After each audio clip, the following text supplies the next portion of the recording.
following is a presentation of Main Street Media, your source for news, sports, and information on Main Street in Middle Tennessee.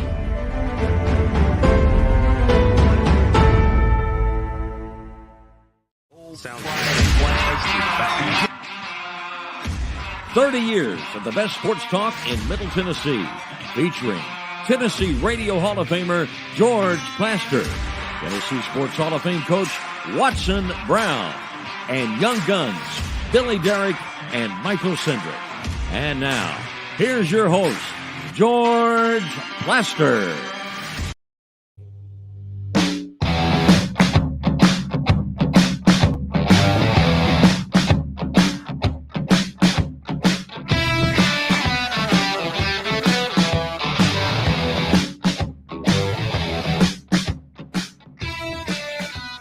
Hello again, everybody. Welcome in on what earlier today was a beautiful Monday, but all of a sudden has turned into kind of a stormy one out near where we are. Anyway, welcome to whatever that picture is of me that isn't me, but apparently is me. Wow, I've gotten thinner all of a sudden. It's amazing. Let's say hello to Coach Watson Brown, who joins us from up on the plateau. Watson, how are you? I'm good, George. It's nice to be thinner, so you ought not to fuss about that. You're exactly right. Did you have a good weekend? I did. Football. A little golf. Nice golf event this weekend. I'm ready for some good football. That wasn't great, but it was fun to have it. Oh, yeah. I'm not sure how Scott Frost feels about it. Oh, yeah. With that in mind, let me quickly say hello to Billy Derrick, who joins us. Billy, I know we're going to start Reaction Monday for the first time with football season here at 5:20. We will open up the phone lines, and I want some participation from you all off what you saw over the weekend at area code 615-588-2998. Look at that, right on cue.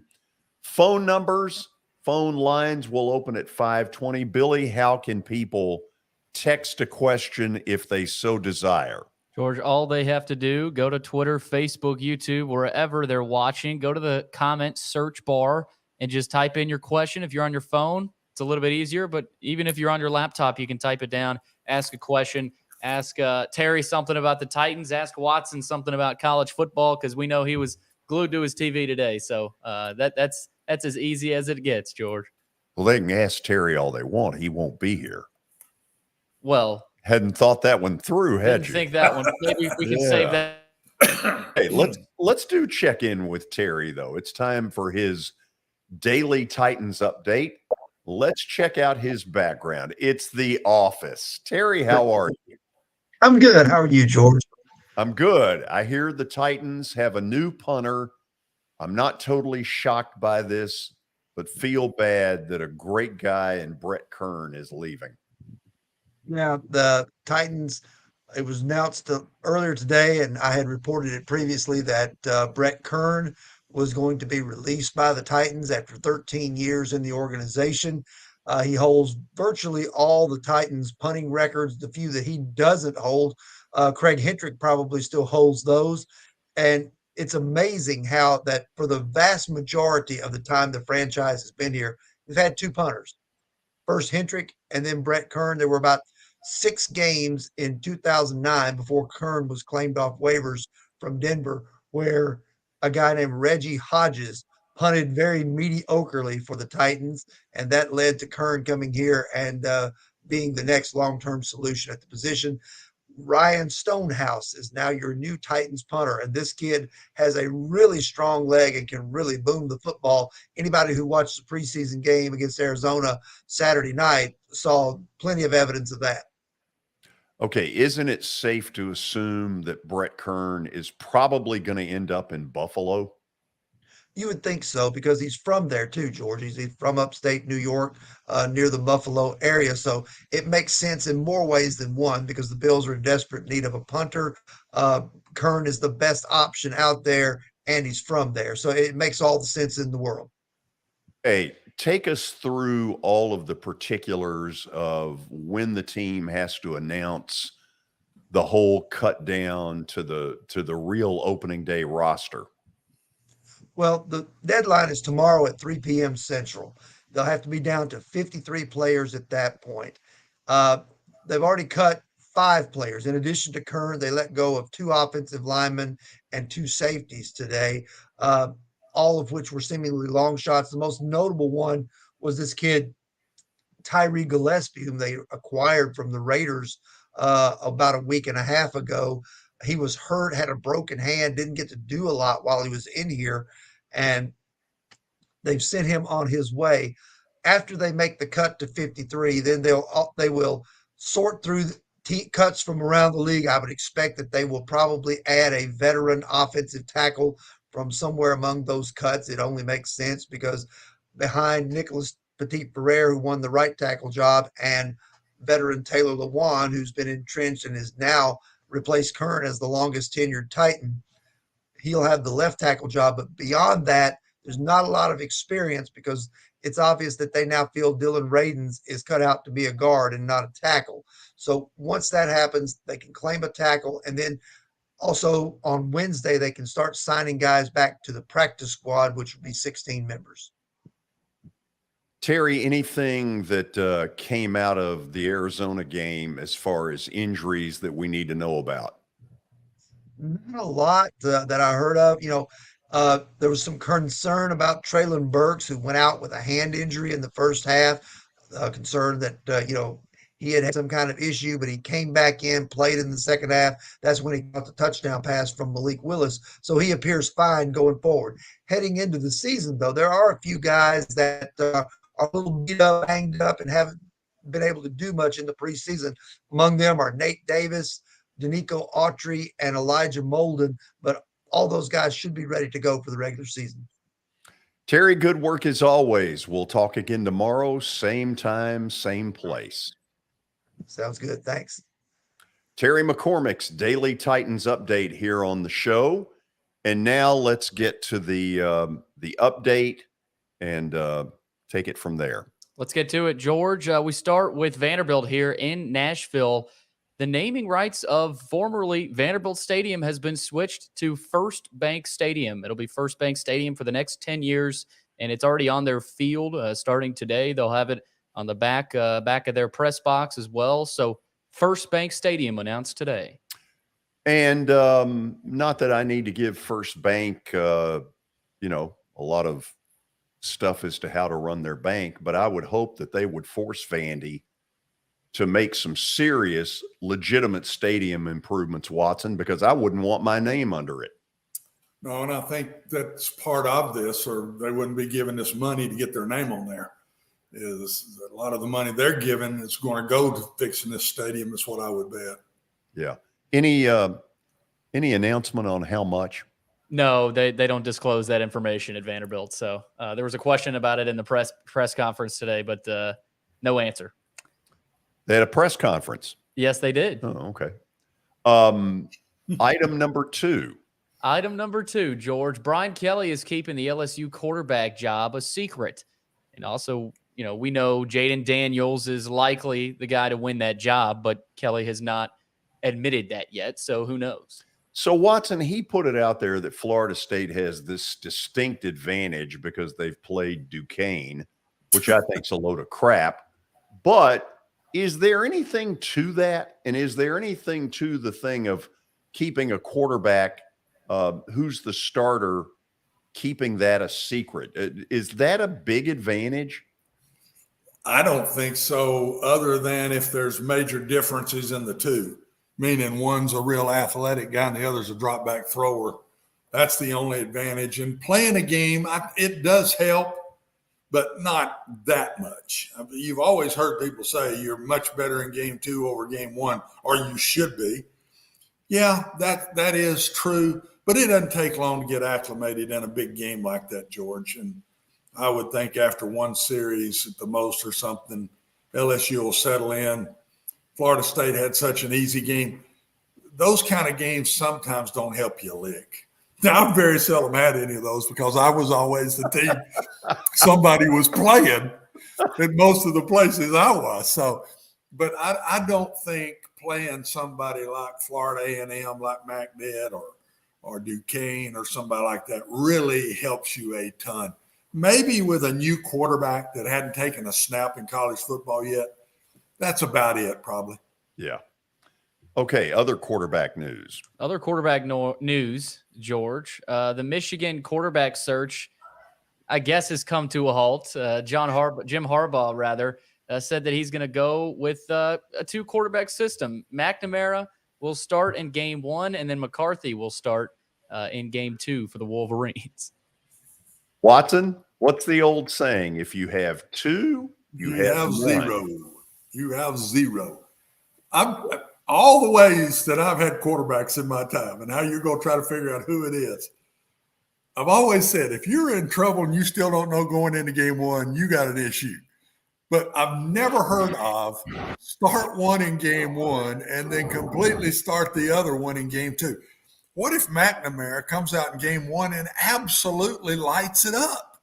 I mean, just like Mac's kid did, throws for 5 touchdowns, and then you're going to stick another one in there the next week. This is the craziest thing that I've ever heard. I've never seen this before. This is dumb.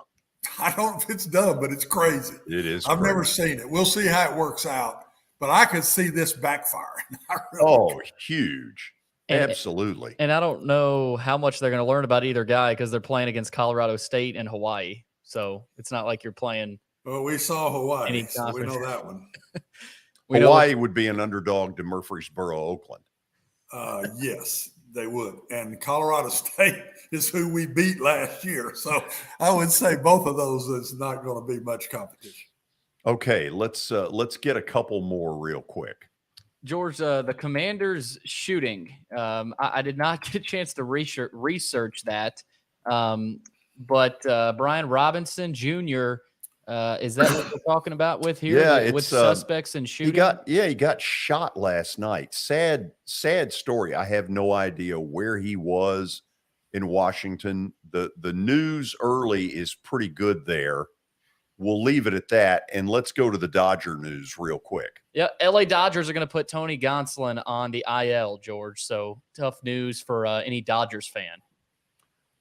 The Dodgers have lost Walker Buehler. Now they've got Gonsolin on the injured list, and we all know that Clayton Kershaw's back is an issue. When they get to the playoffs in a month, they better not have these issues. I would say they're not going to have those issues. That's why they're not pitching them now, because they know they've got plenty of catch up. Nobody can catch them. So they got plenty of time to get these guys back. Yeah. Who won it all a year ago? This is 2022, George. I hate to burst your bubble, but it ain't 2021 anymore. So we're it's moving called forward. 2022. We're moving forward. You better be moving forward. Thank you. Okay, here's what we're going to do. First up, we're going to get reaction to what went on Saturday night at Nissan Stadium. Most of the 4 o'clock hour will be on that. It'll be centered around Malik Willis. Gee, big surprise. At 5 o'clock, we'll get into Vandy's win over Hawaii. What does it mean? It's a great talk show question because on one hand, it's a 63-10 that couldn't happen a year ago. On the other, Hawaii is pathetic. They are awful. So what does it mean? We'll break all these things down. Then we will take your phone calls and your text messages at 5:20. So get ready. Action-packed lineup. This is Main Street Media Television. Thanks for being with us.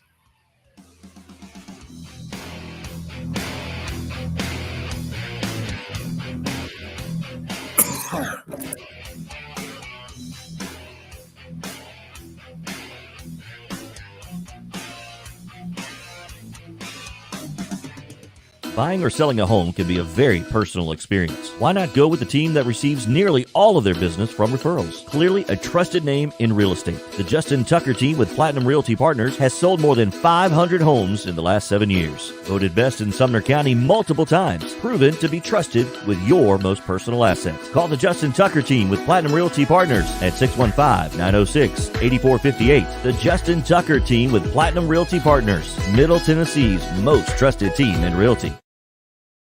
I highly recommend Sumner Funeral and Cremation because of their caring nature and attentiveness to detail. Pre-planning your funeral now will bring you peace of mind and less stress to your loved ones. When the chaos of losing you happens, your family can honor and celebrate your life, knowing things are happening just as you wanted them to. Pre-planning determines the details of your funeral, cemetery services, and can be less expensive. We are honored to serve you and are always here for you in your time of need. Sumner Funeral and Cremation. Traditional, affordable, dignified. SumnerFuneral.com. Jody Jones Dentistry can handle all your dental needs, from the basics to cosmetic procedures. All of this in the nicest dental facility I have ever seen. Jody has done it right. They're located conveniently at 55 Music Square East, and for an appointment, it's simple. Dial 615-259-5100 and tell them Plaz sent you.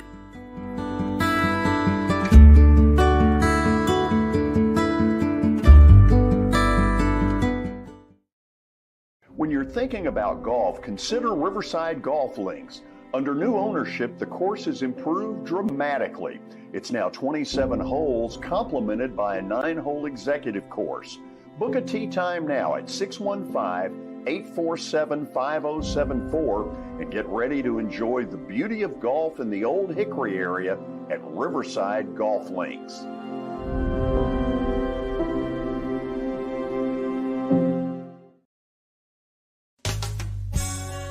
I'm Bart Durham. I was sworn in as a lawyer in 1963, and I've been working as a lawyer since then. We're a firm that does exclusively personal injury, a lot of tractor-trailer crashes. Insurance companies will open up their checkbooks when you force them to. We have systems that work. We get the most money for our clients in the shortest amount of time.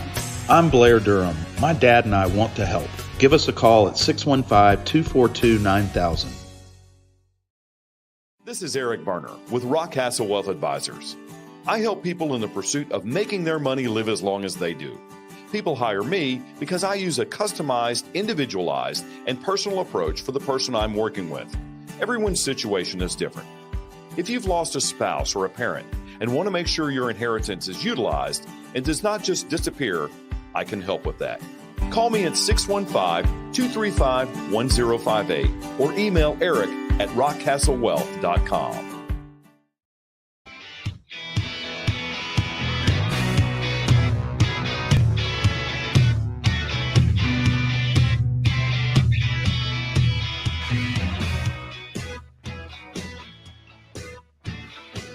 Probably the least important piece of what happened Saturday night at Nissan Stadium is the fact that the Titans rallied late and won 26-23 against Arizona. So they conclude the preseason with a 2-1 record, for which we say, whoop-de-doo. It doesn't matter. It is of little or no consequence. This is much more of an individual performance kind of deal in preseason. So Watson, let's take a look at the 4 keys that you've put out there. And here we go with it. Let's start with the offensive line. And this is certainly not new stuff for you. You've been yapping about this all preseason.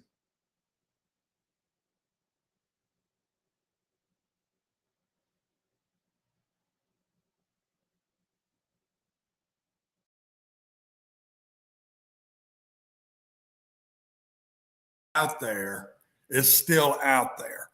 These are some of them, but I don't think this preseason answered any one question other than who the backup quarterback might be. Now, is he ready to play or not? We're going to get into that, but I don't think they've really answered any of the big things, George. So let's start with the first one we got. What was it? Is it the offensive line? Offensive line. Yeah. Yeah. Okay. I don't think we got anything answered other than Redence can't play tackle or isn't the starting tackle. And I think they wanted him to be that because they put him there first. And he didn't come through. So he's a backup now and may have to be the backup guard and tackle. I saw some of the NFL insiders are saying the Titans are looking for another tackle to come in to be the third tackle. And that's not good news. That means that what they had in camp isn't going to get it done if that's what they have to do is to go sign a third tackle here this last week. But I'm still not sure if the offensive line is near what it needs to be. We're not going to know. They never got them together through the whole preseason. I don't think all five of them ever were out there. I know Taylor One never was out there. And Derrick Henry wasn't out there. So they know a lot more than we do. I'd like to think they feel really good about this. But if you're asking us as outsiders watching all this, we still got to throw up a question mark there at the time being. Okay, the percentages, Watson, would indicate that at some point somebody's going to get hurt in that offensive line. So if somebody sustains a serious injury, how big a trouble are they in right now? I don't think their depth is very good at all. Their starting five might be solid, especially the kid that what's his name, the one that they moved to right tackle, the new kid. You know me, I'm getting old with names. The Ohio State kid. Yes, but George, think about this. Jones, Davis, Lewan have been hurt a bunch. Our center, our guard, and one of our tackles has been hurt a whole lot in the last couple of years and in and out of the lineup. So this has got to be a concern to them about their depth. And again, they may feel a lot better than we do because they never let us see this line out there. And are they dominant like we were 2 years ago? Or are we kind of like we were last year? And so they may know a lot more and feel a lot better. I'm just telling you what we've seen. It's still a major question mark in my eyes. Okay, more question marks. Let's go to the wide receiver camp. And Watson, I don't know. I mean, you know, the thought that Robert Woods is number one is, for me, a little bit concerning. To me, I don't classify him as a one. They traded a one in A.J. Brown. And I'd say, Lee, the early returns on Burks, to use your hand signals, is a big question mark. So where do you think they are? I don't know. I mean, they did play these kids more in the preseason. But Burks really they had to get excited. He runs a little shallow crossing route into a blitz. There's nobody there. It must be some form of a busted coverage or a 3 under coverage where they cleared everybody out and gave him the ball. And I mean, he just turned up and walked in the end zone. It wasn't any kind of spectacular play. And he caught his first touchdown. It's great to see. And I understand that. But this kid, to me, I'm not sure he even looked like A.J. Brown when he first came in 3 years ago. And again, they may feel a lot better. They may have seen things in practice. We as fans watching this have to say, question mark. Where's our playmakers? I mean, Julio Jones didn't make a lot of plays, but when he was in there, he made some. He just got hurt all the time. A.J. Brown made a ton of plays. Oh, my God. Yes. A ton of plays, and he's gone. Where are we getting that? Are we getting it from our tight end, Hooker? Are we getting it from Woods? And are we going to get it from Burks? Are we going to get it from Phillips? That seems to be the four biggies. But again, through the preseason, we didn't get any answers before the preseason started. If you asked me before the preseason started, what do you think? I'd say, I don't know. We got to see them. Now you ask me again, I say, I don't know. We got to see them. There weren't a lot of plays made by these kids. Maybe because they weren't in there. Maybe because they didn't throw them the ball. I don't know. But they did not make a lot of plays. Okay, let's try this on the young rookie. So he comes out of Arkansas pretty ballyhooed. What do you see that you like so far, and what do you see that's a little bit of a red flag for you? Red flags are just not making plays. I have not seen him make plays on the field against even second teamers, because he's gone against very few first teamers in these preseason games. He may be a first teamer, but he hasn't had a bunch of first teamers out there covering him. Is making plays. I see a big target. It looks like A.J. Brown. He looks like it. About the same size, strong, looks like he can run, looks like he's got good hands. The difference in A.J. is he has made a bunch of plays for the Tennessee Titans, a bunch. This kid has not made any yet, and really in the preseason, he did not make any form of a spectacular type play. Yeah. That last one he caught two, I think, the other night. They were both very little quick out on the boundary, I think, and that little shallow crossing route that he just turned it upfield and there's nothing there. And he walked into the end zone. So I don't know. I'm going to say it exactly like the offensive line, even though we did, George and Billy, get to see these kids more than we got to see the offensive line. Yeah. But would you all not agree with me that we just haven't seen the plays we would like to see? That's a fan. The coaches have got them in practice. They see a lot more than we do. Again, they may not have the concerns. All we can do is look at it as coaches or fans and say what we've seen so far. Well, the early returns, and this is really early, and it doesn't mean a thing at this point. The early returns, the wide receiver room looks below average for the NFL. Would you buy that? Yeah, I mean, we've got Woods, who's been a solid pro, but has knee surgery, has not been on the field, I don't think, a snap. Maybe he has. I don't remember seeing him out there. We've got two complete rookies, and when you think, and there's a lot of people saying Super Bowl, deep into the playoffs, you don't do it with two rookie receivers as your two go-to guys. Not many teams do that, George. I don't know that there's been many Super Bowl teams do that. And two of the four players, go-to guys, are rookies that didn't get a lot done in the preseason. I think the tight end's going to be a really good player. I've seen him make plays in different uniforms in the NFL. So I think he's going to be a major addition, and I'll be willing to bet you he catches the most balls of any of the four in the first game. Okay, let's go to item number 3, and that's defensive back questions. Watson, sort of take it from there. George, same thing. Caleb has been a decent player, but he's inconsistent. He looks like a young player. I'm concerned about depth at safety. And the reason I think they are. They would not have brought in all these players at safety that they brought in if they didn't have concerns. What did they bring in? 4? They've already cut one of them. Yeah. That was a red flag to me, saying, man, they're concerned about their safeties. And our corners are just really young. McCrary has been a young player that's playing pretty good, but I'm going to tell you, if you're going deep in the playoffs with two rookies, and Caleb Farley is a rookie because he didn't play last year. If you're going to get 2 of your 3 cover guys are rookies, that's scary to me. So I still have the same question marks I had in the preseason. I think the strength of this defense is at front 6 and 7. Really good. Maybe as good as any in the league. But last year, I thought we were in and out in the secondary. Have a good game, have a not a good game. Have a good game, have not a good game. The defensive front covered for us. I think we're still in that mode right now, guys. I'm just not sure how good we are back there. Okay, let's go to item number 4, which to me is the one that gets the most discussion because it's just simply quarterbacks.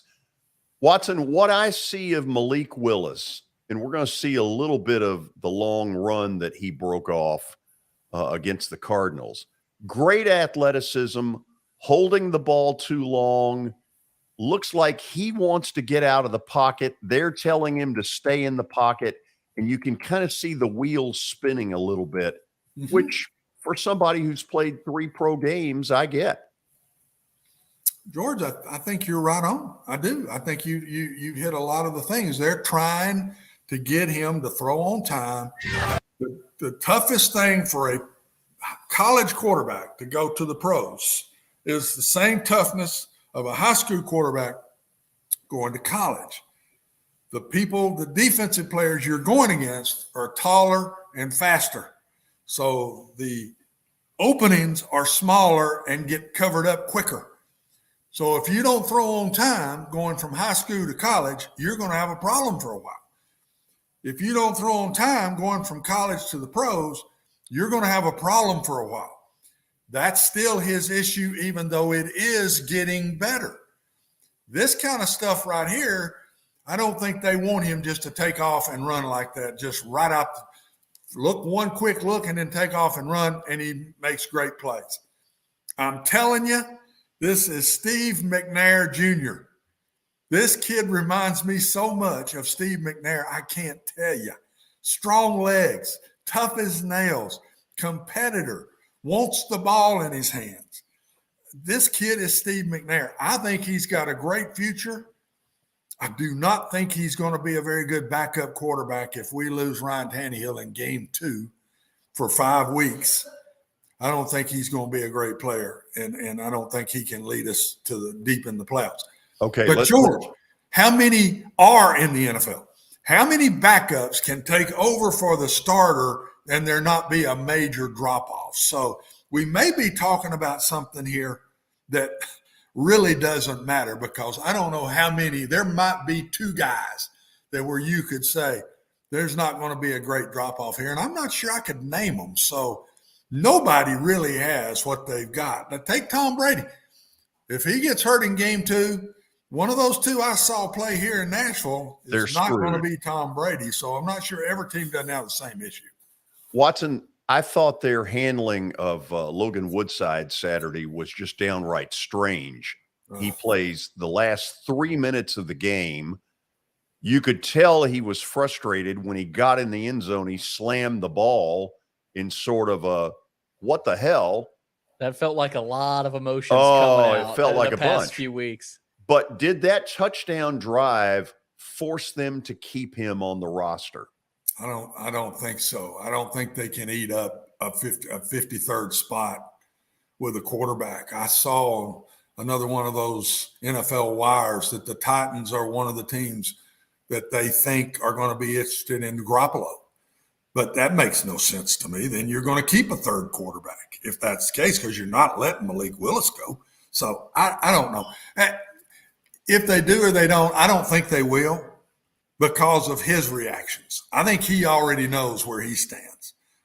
And I felt so sorry for him, and I was so proud of him to win the game. He won the game. He went in the game, took him down the field on the drive, and scored the winning touchdown.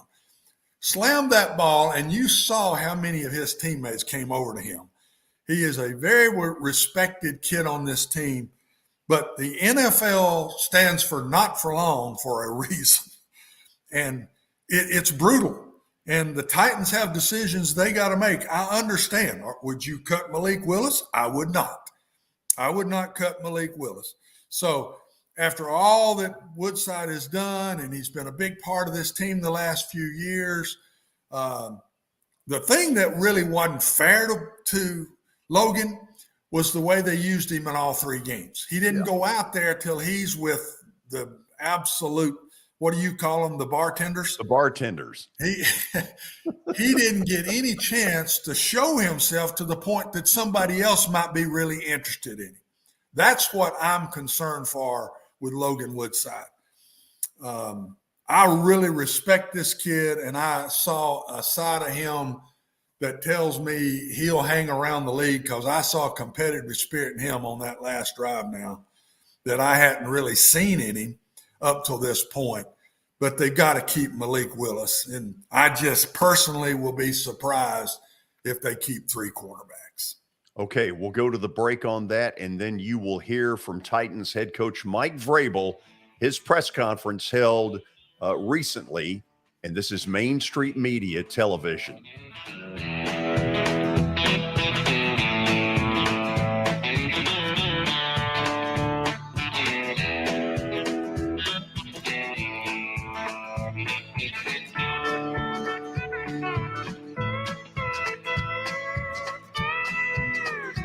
For Dustin Timmons and Joey Donnelly, they welcome every opportunity to serve and satisfy their clients. Whether you are looking to build your dream home or renovate your current home, their team will ensure that every client and remodel is unique, luxurious, completed on time, and within budget. Contact them today to set an appointment for a free consultation or to view some of their completed projects by logging on to DonnellyTimmons.com.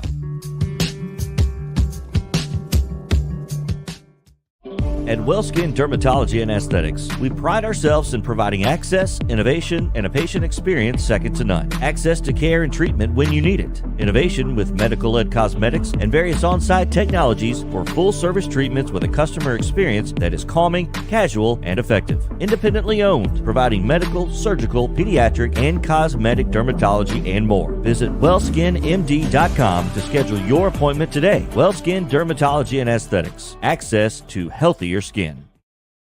It's your last chance to get a spring tune-up for summer. Complete Service Heat and Air can clean your coils, check out your motor, and make sure you have cold air on that first hot day of summer. Complete Service Heat and Air is located in White Bluff, Tennessee. We do service and repair on heating and air the right way. 24/7 service. Call us at 615-797-3997. That's 615-797-3997. Serving Cheatham, Davidson, Dixon, Hickman, Humphreys, Montgomery, and Williamson counties.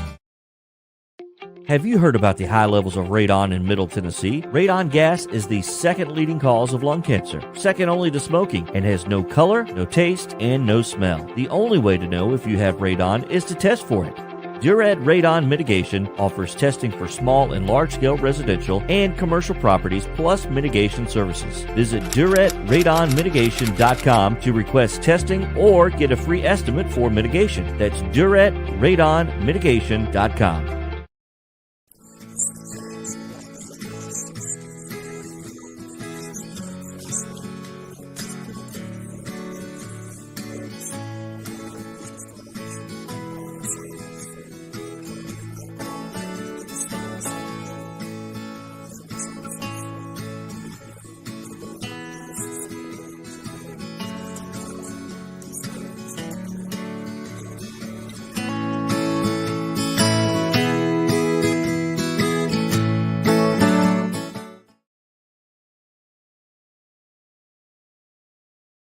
Since 1865, the First Baptist Church of Gallatin on Winchester Street has served its community by catering to the least, the last, and the lost, providing a church of welcome used by God to save the lost, transform the saved, and impact its community. As a proud multi-ethnic congregation, Pastor Derek Jackson personally welcomes you to join them in fellowship Sunday mornings at 8 in person or at 1045 in person or online at firstbaptistgallatin.org. First Baptist Gallatin on Winchester Street, serving with open arms as a true church of welcome.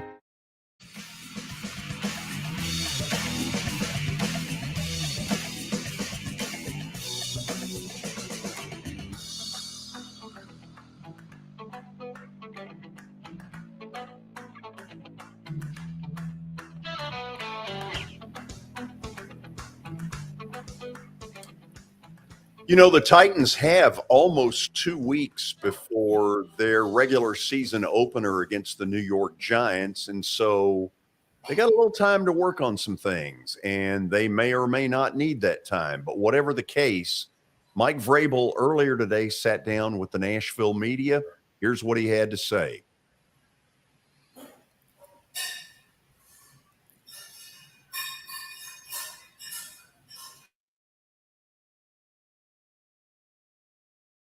Couple of them be in a couple positions? Well, I would say it's probably never easy. You know, we put a lot of time in together with the players that are here.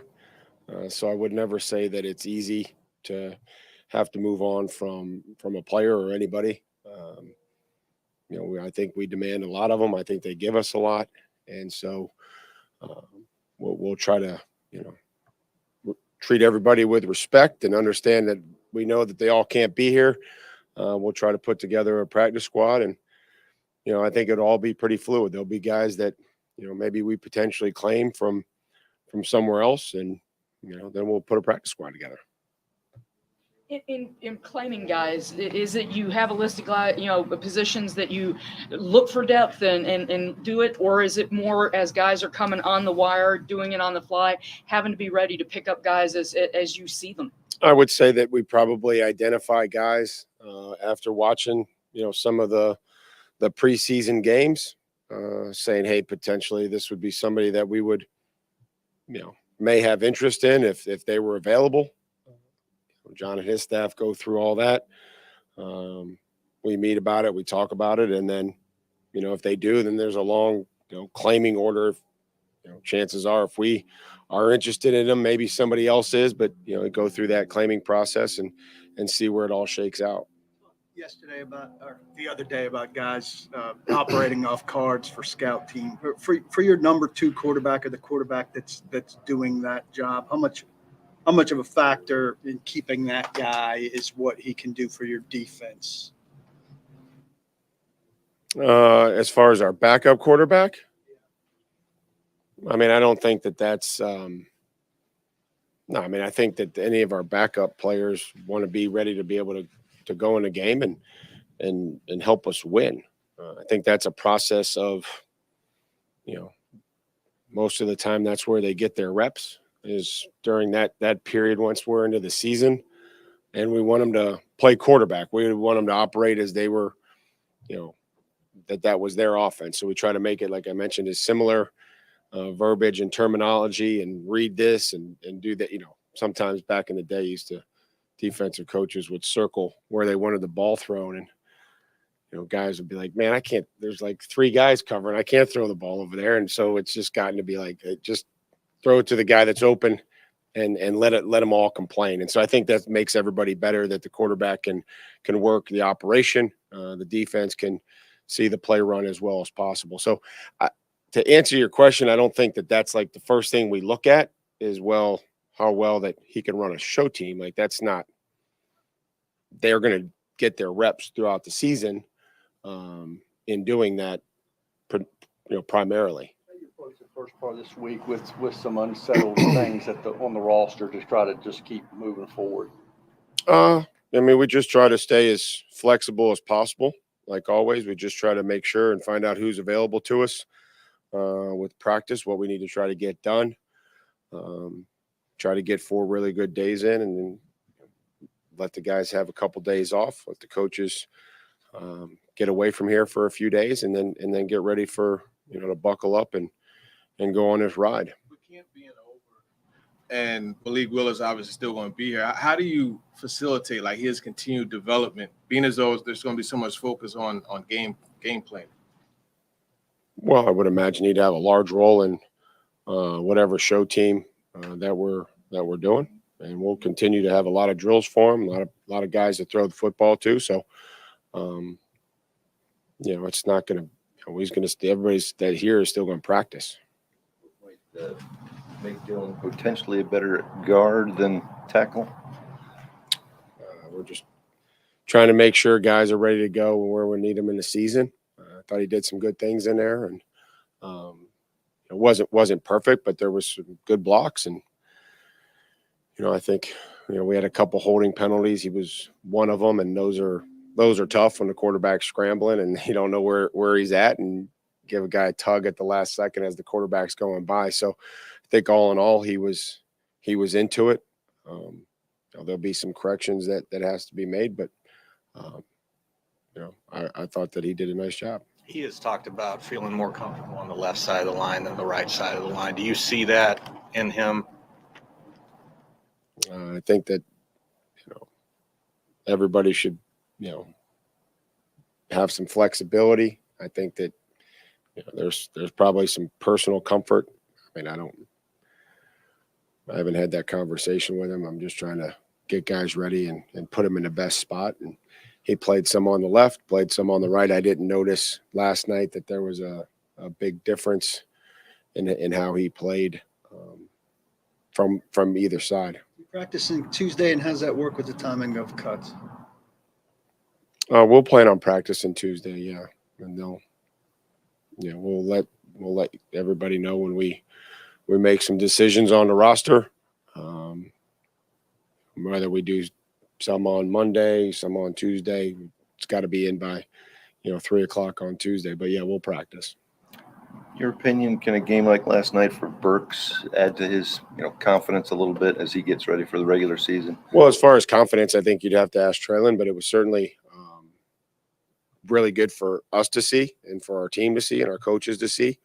Him play, have some good play speed, and his willingness to block, when he was in there and do his job. So those are all positive things. As far as confidence goes, I think that would be an excellent question for him. But from the coaching standpoint, those were all, really good things to see. How do we go do after just getting here a couple of days earlier? You could just tell that he's played in there, Jimmy. He's played nickel. They kind of have a particular skill set. They usually, from team to team, it's all about the same stuff is what they're seeing and doing. I blitzed and batted, had a good ball disruption. I thought he tackled. I thought he tried to come in and support. Had some nice things in coverage, and then there was some separation at times in some man coverage when the route got to the other side, which sometimes happens. And so, yeah, for just getting here, I think he was into it, had some good gunner reps, did a nice job. Actually lit up at the mention of Joe Jones and him, that hustle play yesterday. What has he done throughout camp just to kind of not solidify, but give himself a good case? Well, he's been out there every day. He's been a leader on special teams. He tried to improve at linebacker. I think his leadership to some of the younger guys on special teams has been really good to see. He's played a lot of special teams in his career. So, we weren't very active on the kickoff units last night on either side, but what was asked of him on special teams, he did a good job. And then, obviously the hustle play that showed up on defense. Mike, have you seen enough to make a decision on your backup quarterback in regards to Malik? I think we'll get to the roster probably later in the week, Teresa, but I appreciate the quarterback play that we got from both guys last night. Malik did some things that were really encouraging that we had talked about. His ability to step up into the pocket, kept his eyes downfield at times. Also was able to have some explosive gains running, which is exactly what we talked about. The operation was better, but then there's some things we have to improve. And then we had two 2-minute drives that we scored on, one with Malik, and then Logan came in and had a great drive and did a nice job and helped us score a touchdown there late. So, Watson, let me make sure I've got one thing that I heard you say earlier. You think that Logan Woodside already knew the team's decision when he came out for that final drive? I think he knew it before the game. I don't think anything's told to him. I mean, he's watched this whole thing take place, George. And I mean, this hadn't been any 50-50 deal whatsoever. It's been Malik's, and then you go in and clean things up. So only one of two things could happen for Logan, the way I see him looking at it. I will be kept as a third quarterback on the 53-man roster, or I'm going to be released and see if anybody picks me up. And if I'm not, they'll bring me back as a practice squad player. But I could just tell that he knew. He knows exactly where everything is as far as the backup quarterback situation. I don't know that he knows yet if he's going to be here. But his attitude late in that game made me feel like, and the way the players all came over and hugged him, and it's like, man, we love you and appreciate you and good luck. That was a little bit of what I felt. That don't mean that's right whatsoever, but that's a little bit of what I felt watching it. No, I kind of had that same feeling you did. Watson, we'll stop here. We'll go stat of the day next. This is Main Street Media Television.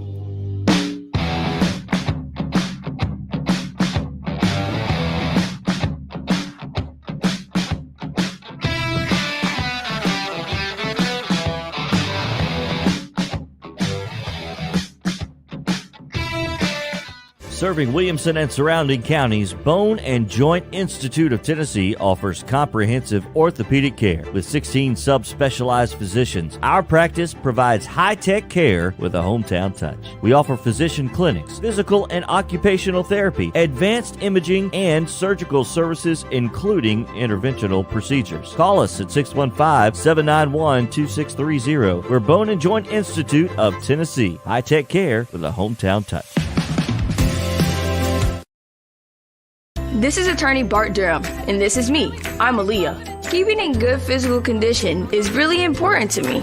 But when I had a wreck with a tractor-trailer truck that hurt my legs so bad I couldn't work for almost a year, I knew I needed a lawyer that understood tractor-trailer cases. So I called Bart. Bart gets millions of dollars for his clients every year. At Bart Durham Injury Law, we've handled hundreds of tractor-trailer cases. My dad and I want to help. Give us a call at 615-242-9000. The high school football season is here, and nobody handles Friday nights better than Main Street Media. Here's Zach Womble with details. That's the name of the game here at Main Street Media and Main Street Preps. Is, we've been doing this for a long time now, and I think you hit on it. We've got an army of reporters across all of Middle Tennessee. I think there's about 130 schools in the Middle Tennessee area, and we try to cover all of them. We cover about 11, 12 counties at this point. And those Friday night shows, it's we're gonna show that off. We're gonna showcase the talent that we have on the field with reporters across several mid-state games on the weekly basis. So whether you're in Williamson County, whether you're in Giles County or Murray County or Montgomery or Robertson or anywhere in between, we're gonna have you covered from 6 to 11. Friday Night Live is presented by the Tennessee Highway Safety Office, where fans don't let fans drive drunk.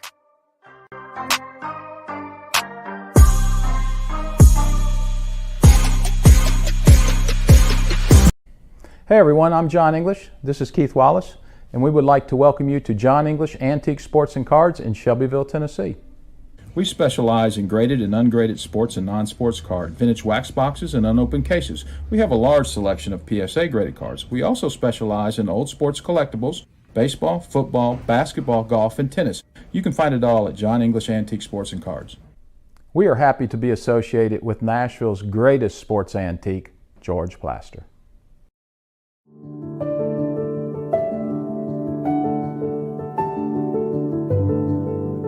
Welcome to the Omni Nashville Hotel. Urban elegance with a vintage touch. Our 800-room hotel opened up in the fall of 2013 with 746 guest rooms and 54 suites.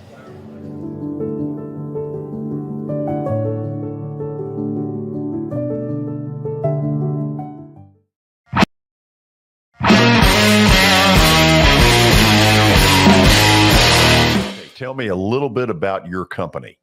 So One Stop Realty has been around since 1974. We are your hometown brokerage. It is family owned by me.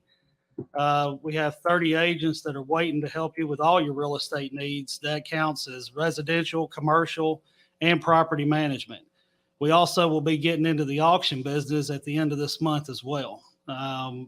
We have listings that range from every price range that you can think of on the real estate market. I know Shelly Tucker has a new listing coming up in Gallatin.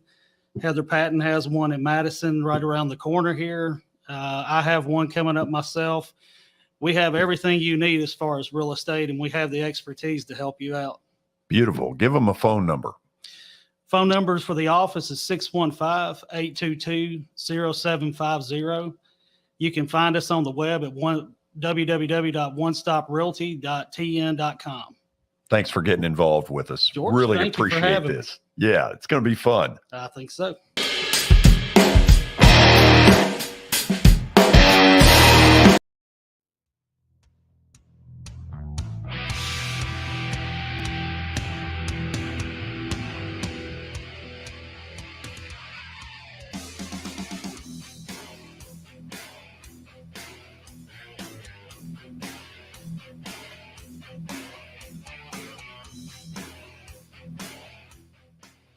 Welcome back into the George Plaster Show. It is now time for Stat of the Day, powered by John English Vintage Sports and Cards, as well as Eric Berner with Rockcastle Wealth Advisors. With John English Vintage Sports and Cards, they specialize in antique and historical sports equipment, games, advertising, and other sport-related items. You can visit John English Sports and Cards in Shelbyville, Tennessee, open Tuesdays through Fridays from noon to 5 o'clock and Saturdays from 10 a.m. to 5. Visit them online at johnenglishgradedcards.com. Also, Eric Berner with Rockcastle Wealth Advisors. You can call him at 615-490-7052 or visit them online at rockcastlewealth.com for more information. Okay, so another week of this. We Another get a week. question, we could get humiliated.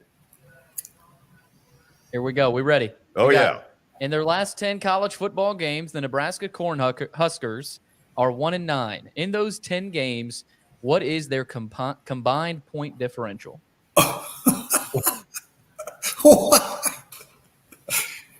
There ain't no way. I don't even know.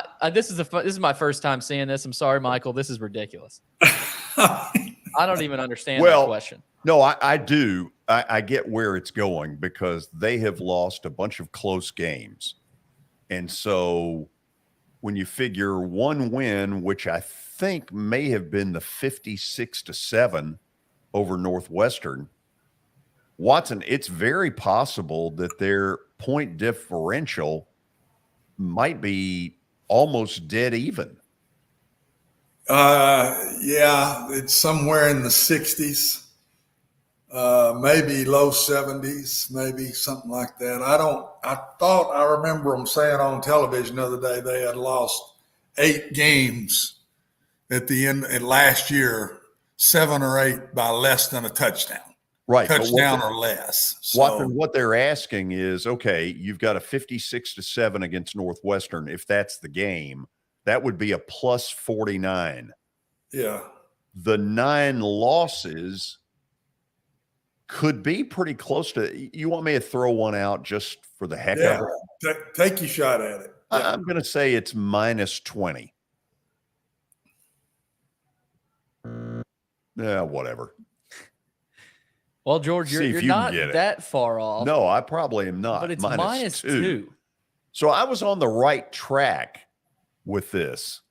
By the way, Scott Frost is a dead man. Dead man walking. And you know what? We'll get into this later.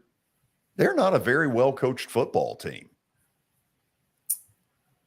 You could tell on Saturday, Pat Fitzgerald it was too easy for him. He just waited until the mistake happened, and he tried to kick an onside kick. Oh, you better know that one's going to work if you're going to do it. I don't understand that.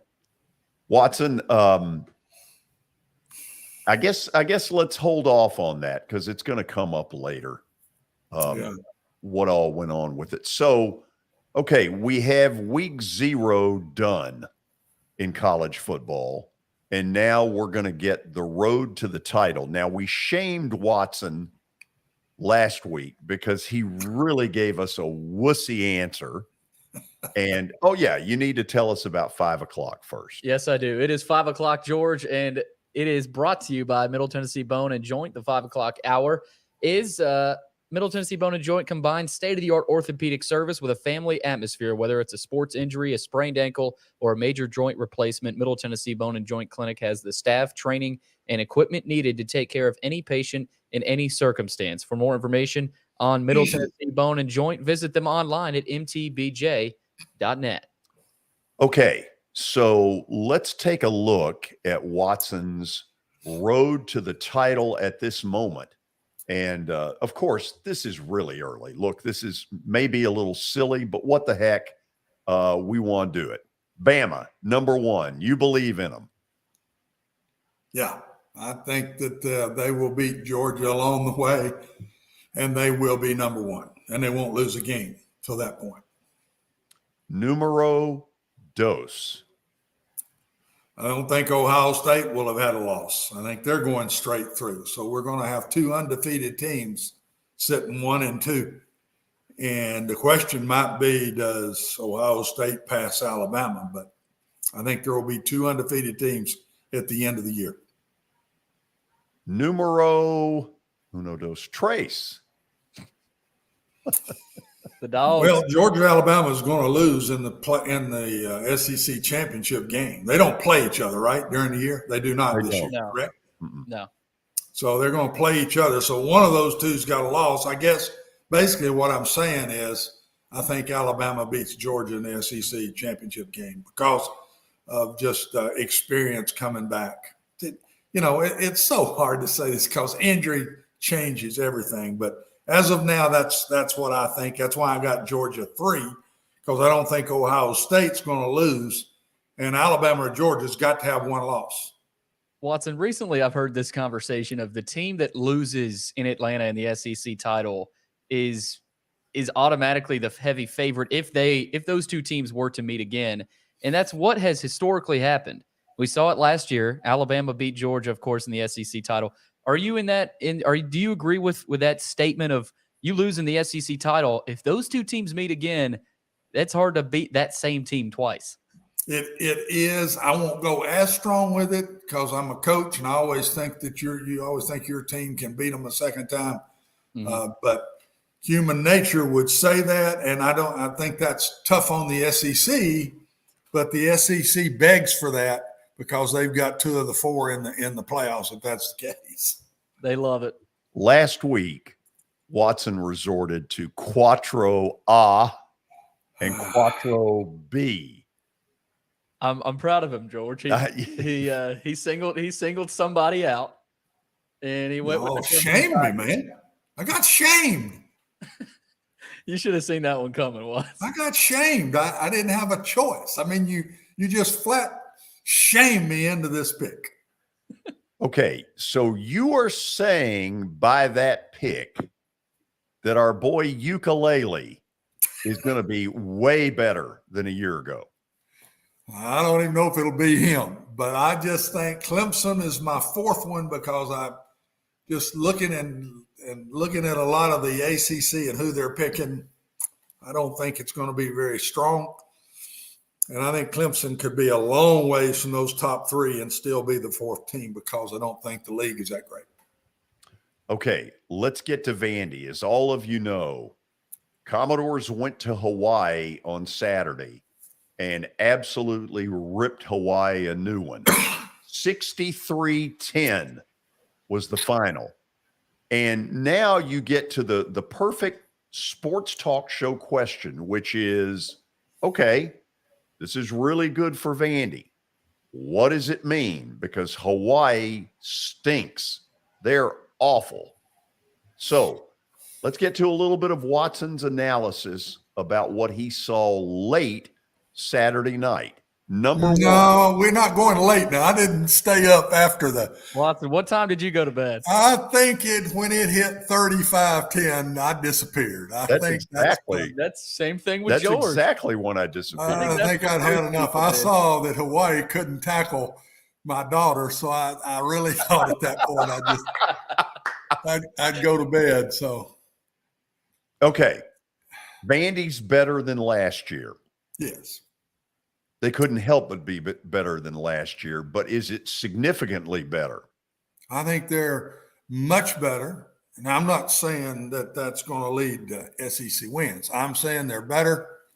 Where they're better to me, I think the decisions they made in the offseason makes this a better team, and the younger players they brought in makes this a better team. When they decided we're going to work the offense around Mike Wright, I think that's what we talked about going in. George, if you remember, I said he's going to have anywhere around 13, 14, 15 carries. They're going to give him the ball a lot more. That's what they did. And that's with a short game as far as competitive. And they've worked it around him. It's a quarterback offense, run, give it to another guy, but the quarterback's a big part of the running game now. The backup can do the same thing. I think that is absolutely the right decisions that they needed to do for this team this year. They still have major pass rush problems that I see. What did they do? They brought a lot more pressure this year in the game the other night on passing downs to create pressure that they didn't do as much last year. Gave them a pass rush, sped up the quarterback to where he didn't make great decisions. So the two big off-season decisions that I see is we have got to create a better pass rush. We have got to get better on offense. Here's the way we do both of these two things. So give them credit. I think they made their team better, also with a very solid, I'll call it solid recruiting class that came in. Okay, let's go to number 2 on this list. Watson, I don't know if I'm being hard about this. Wright has weird mechanics. Yeah, he does. I still have passing concerns.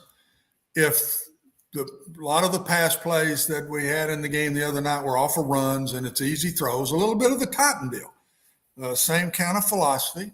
Some RPOs stuck in there, just some catch it, kind of fake it, and throw it to a guy. I think he's decent at that. But I think when they have to throw it, I still saw pass protection concerns in the game against a very poor team. And I still saw some very poor throws. I mean, there was a throw that Mike made that hit a linebacker, in the first half in the chest. And he walks in for a touchdown, and he just flat dropped it.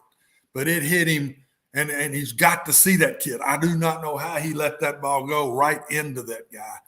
The throw that he made for their second touchdown was 4th down. They went for it on 4th down. He threw ball behind the receiver. The receiver tips it back to another receiver behind him, and he catches it on the 1-yard line. Mike takes it in on the next play. I still don't see a solid passing game, and I think when you get to better teams, it will show up a little. So they got to keep working on that, in my opinion. That was the only concern that I saw in the ball game the other night. Yeah, George, to second that, the throw on that 4th down, I think it was 4th and 5 in the red zone. It was interesting because I thought, at first he was like, oh, he's throwing it to that guy. But then the replay, it looked like he was throwing it to the crosser. Yeah, it was hard to tell. Yeah. Yeah, okay, the crosser took his hand backwards and tipped it, guys, and it goes up in the air straight to a Vanderbilt kid. So I think there's – I don't know if y'all saw it. That's the way I felt. I'm trying to be as honest as I can be on these things, and I still think they have passing game concerns right now. Let's go to number 3. Watson, I was worried going into the game. It's interesting you've put this up here, that if Hawaii threw it 50 times, would they have the defensive depth to not just be exhausted? And I think you're right. Number one, I do think they're well coached, and the conditioning part I thought was huge. Hawaii got tired. Now Hawaii is not running anything like what I thought they'd run on offense. So that not part of what you and I talked about with that, George. They didn't even really go fast like I thought they would, and they're running the ball a whole lot more than I thought they would. So part of that's disappeared. Vanderbilt was in good condition. Vanderbilt didn't make a lot of mistakes. Vanderbilt didn't have a lot of penalties. Vanderbilt didn't turn the ball over. They did a lot of the things that'll keep you in every ball game this year, no matter who you're playing, and that's what they've got to do. So I give the coaching staff a lot of credit. I left the ball game after 2.5 quarters of watching and said, hey, this team is much improved in a coaching way. And I also throw in the philosophy of offense and defense in with that I thought fit the players that they have. So I think Clark has done 2 very good things from year 1 to year 2. He's brought in a better player this year over last, and he's coached this team better. He knows this team better, and by knowing your team better, I think he's made the right decisions in how he wants them to play. So give him credit for that in game 1.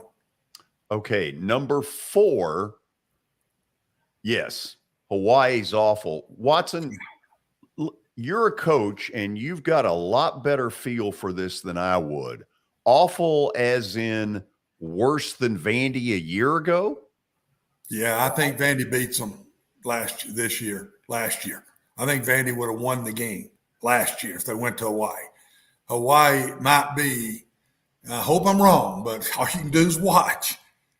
They were little bitty guys, George. The only thing that looked anywhere close to right to me with the Hawaii team, the offensive line, was solid looking kids.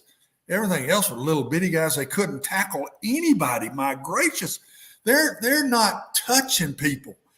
I mean, they're falling to the ground, and the Vanderbilt kids are not even really having to dodge them. It might just be the worst FBS team that I've ever seen. I think Elon would beat this team 28-7. That's really? What I think Vanderbilt's playing a better team this week than they played last week. So let's don't get overly excited, but yet I get excited about better talent, good philosophical moves. In my personal opinions, they're exactly what I would do if I was them, and a much more disciplined, poised, and confident football team. So I don't know what Clark could have done any better. It's not his fault that he played a real bad team. And I think it's good for him. I don't give a dang who you play. You score 63 points when you averaged 15 last year. That's got to give them some confidence as the year starts. So is Wake Forest sort of the test that we're going to see to be able to say, okay, they're significantly better or same old whatever? What do you think? They're going 2-0. So they got Wake Forest 3. And without the quarterback there, and I don't think he will be there from what I'm hearing. Yeah. That's a big break now. That kid is bona fide. And they're going to be playing with a young quarterback. That is the best team of the 4 they've got to beat by far. I predict if they beat Wake Forest, they're going 4-0. If they lose to Wake Forest, that Northern Illinois game now is no gimme. Northern Illinois was solid last year. They won the MAC, and they got to go on the road. So they're going to be 2-0. The big one to me is Wake Forest, and they pull that one off. They're 4-0 going to Alabama. Billy? George? Nothing out of you? Well, I mean, I agree. I thought Watson said it all perfectly. I couldn't agree with him more. The one thing I will say is that, Vandy matches up with Wake Forest size-wise. So without Hartman, look out, because I agree with Watson. If they go and beat Wake Forest, that's more momentum and only more confidence. So 4-0, but this is all in relation to this is not SEC play yet. Three words. But that does, for this program, for them to take steps forward, that matters. Like the Hawaii game mattered. And so that's what I'll say. Anyone saying it's Hawaii, they're probably the worst team in college football history. Yeah, that's improvement for Vanderbilt because they might have been that team last year. So for them to come out and put up 63, they didn't put up 63 until week 4 total last year. So guys, they don't beat Wake Forest without scoring 35. I'm just telling you. I agree. They don't beat Wake Forest without scoring 35. We're going to know a little more about the offense come Wake Forest because this week we'll score a lot of points too against Elon. So the first week that offense is going to get challenged is the Wake Forest game because 22 will not win that game. They've got to score in the mid-30s to win that game. Okay, let's do this. We're going to put the phone number up here in just a second. We're going to do my old radio reaction Monday where you all get in and start doing some of the yapping and asking the questions and all that kind of stuff. There is the phone number. It is wide open. I want to hear what it is stood out for you in week 0, whether it was Vandy's convincing win or Nebraska who pooped the bed. Whatever it is, 588-2998. How do they text a question? George, all they got to do is look at that search bar. There's a search bar under every platform. Type that in, fire us your questions. And I think we've already got 4 ready to go. So we've had some questions. Nice, George. So we've got a lot of reaction here on Reaction Monday. Okay, Reaction Monday begins after the break. This is Main Street Media Television.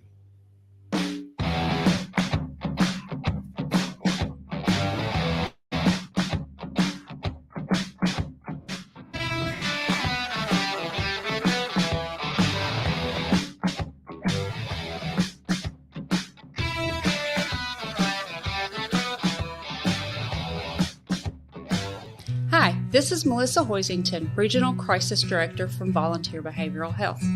Disasters can affect everything in your life, including your emotional health. Help is available during these uncertain times.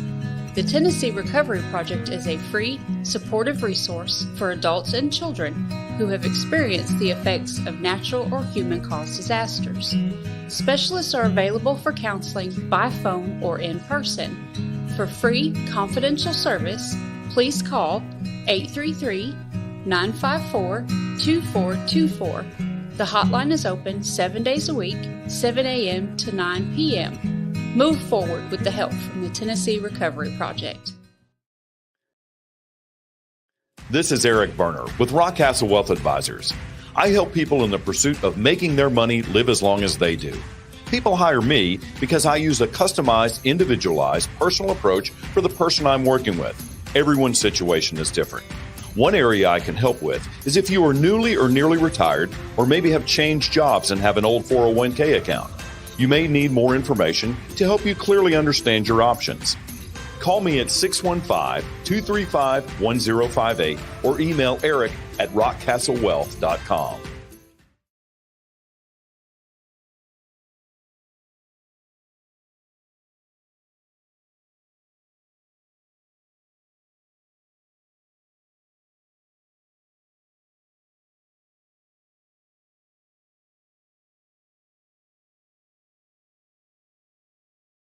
Do you love bacon? I mean, do you really love bacon? Who doesn't, right?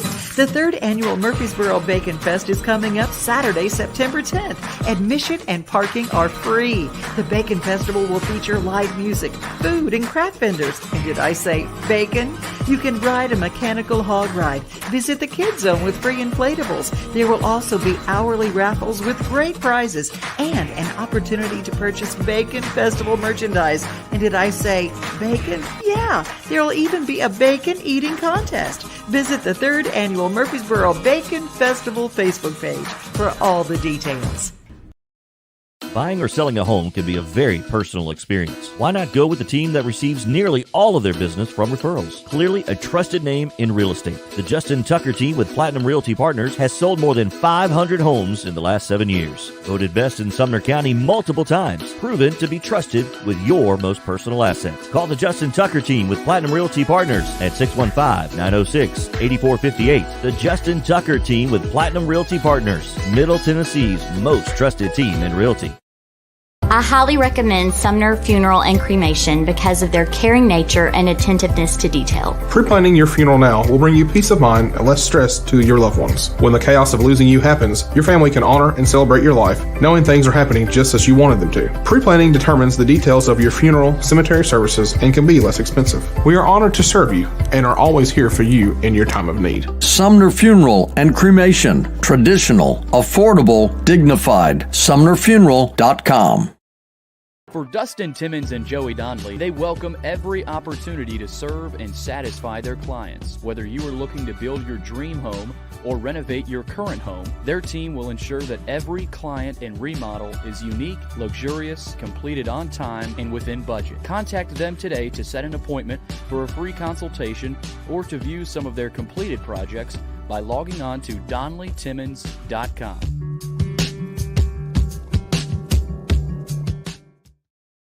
Serving Williamson and surrounding counties, Bone and Joint Institute of Tennessee offers comprehensive orthopedic care with 16 subspecialized physicians. Our practice provides high-tech care with a hometown touch. We offer physician clinics, physical and occupational therapy, advanced imaging, and surgical services, including interventional procedures. Call us at 615-791-2630. We're Bone and Joint Institute of Tennessee. High-tech care with a hometown touch.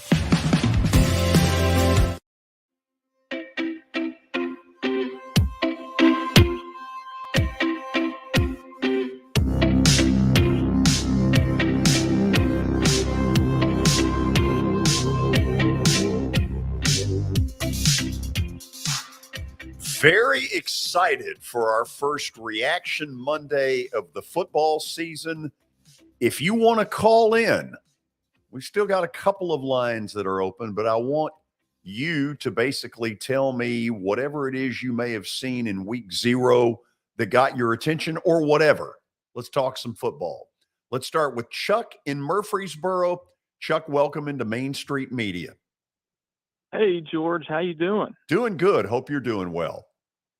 I'm doing fantastic. This is less of a question, talking a little Vols football here, less of a question, more of kind of a bold prediction, if you will. I've seen a lot of people having the Vols at 9-3, 10-2 this year. I really believe that they can go 11-1, one loss to Alabama, and that does include going down to Athens and getting a victory against the Bulldogs. So I guess my question would be, George, do you think I'm crazy in thinking so? And I'll hang up and listen to what you guys have to say. You think he's crazy, George? Yes, I do.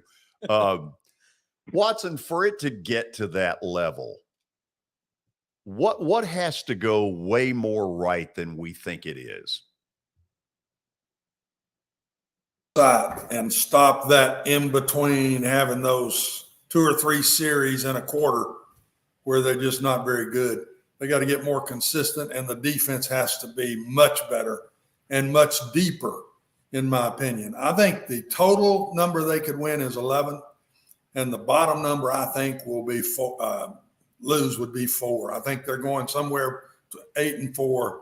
The top would be 11-1. I can't see them possibly beating both of those 2 teams, Alabama and Georgia. But I think that I think it's 9-3, 8-4. But the top end would be 11-1. Okay. First of all, what do you think the opening line is? Tennessee at Pittsburgh. I think Tennessee will be favored because Pittsburgh lost their quarterback and Hooker played so well. Both of them will win early, and so they're going to be both undefeated. I think Tennessee will be a slight favorite. I'm going to say 2-3 point favorite. Yeah. Although what Pittsburgh's bringing to the table is not chopped liver. I like Slovis. Yes, and Pittsburgh's got a lot of players back. Well, they're picked to win their division. Yeah. So, I mean, this is not a slouch team. But, guys, I just remember last year's Pittsburgh game, and Milton was the quarterback. It wasn't Hooker. And we had wide open people all over the place. You know, Tennessee had them everywhere, and they couldn't make the plays, and had a chance to win that game. Had a chance to win that game last year. I think Tennessee will be favored. I'm not saying they're going to win the game yet. I want to see both teams. I'm not going there, but I think Tennessee will be favored going into the game. Yeah, that Pitt game last year, that's a totally different Tennessee team as opposed to where they are now. I mean, Milton at quarterback, they couldn't do really anything they're doing now with Hendon Hooker. The best thing they got out of that was making the decision afterwards. Milton can't hit the broadside of the barn. Let's try a Hooker. And then Watson, he was better than they had any right to expect. Ooh. And honestly, wasn't that well thought of transferring out of Virginia Tech. I mean, he was the starter there, but I don't think everybody was just excited about getting Hendon Hooker. Whoever got him was just, that's the guy that can lead us. But man, when he got going and understood this stuff, his composure, his poise was unbelievable to me. His quick decision making was really, really good. And this kid is good. They better not hurt him because Milton is not close. And he may be a lot better because I saw the other day where he is the backup again. But Hooker is the real deal, and they got to keep him healthy, and they better be careful. He carried it, in my opinion, he ran it too much last year. I wouldn't let him have it that much this year. Let's take another phone call. Tony in Nolensville, welcome. Working on getting Tony in here, George. There he is. Hello, George. Hello, Watson. Hello, Mr. Derek. Tony, how are you? Calling you. I'm fine. Actually, calling you from Eastern Kentucky area. Visiting with the in-laws. And while I'm talking about Eastern Kentucky, Watson and all of us, and George, I think we want to give a shout-out to Eastern Kentucky's football coach, Walt Wells. Hopefully everything goes well with him, recovering from his episode that he had yesterday. I think it's a cardio condition. Yes, amen. And do what? Amen. I said this. I haven't seen any prognostication or anything. Tony, have you heard anything about it?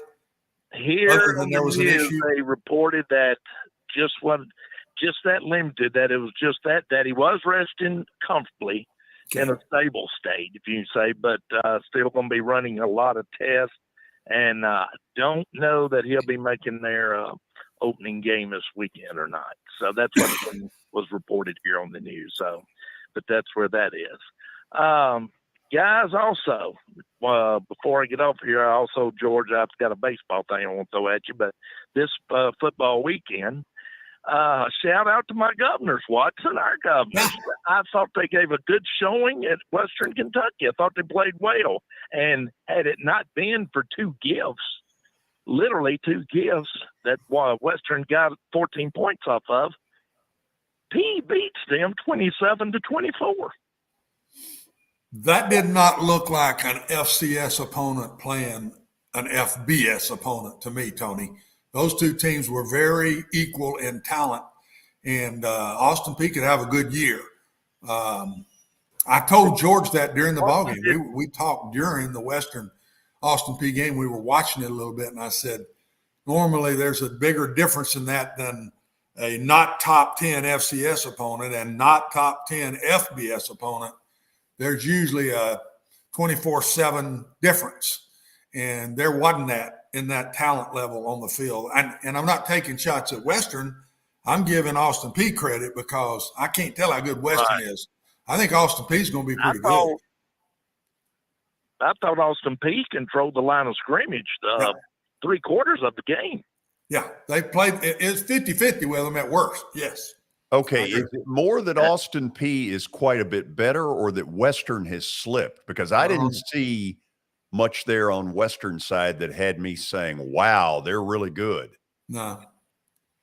Quarterback play is maybe going to be okay, but it's not the kid they had last year. No. That kid was bona fide. So I don't know about Western yet, George. With a new quarterback and a lot of things, I just can't say yet. I was a little disappointed there wasn't a bigger difference in talent. I thought the talent levels were pretty close, but I give Austin Peay that credit. If you've reached the level of a Conference USA talent, and if Western is an average Conference USA talent, Austin Peay could be pretty good. But now that league they've gone to is not the OVC. I'm telling you that right now. That league's pretty good. Fred was 26 on it, Watson. And now Western is going into the Hawaii game, I think, favored by 13 after the way Hawaii played against Vanderbilt. And that game's at Bowling Green, or does Hawaii does Western go to Hawaii? That's at Hawaii. Is that Hawaii? Yeah. That'd be interesting to see. Yeah. I was disappointed in both talent levels. I'll say that, and let's just see how it goes. Last thing, guys, I'll throw this out there.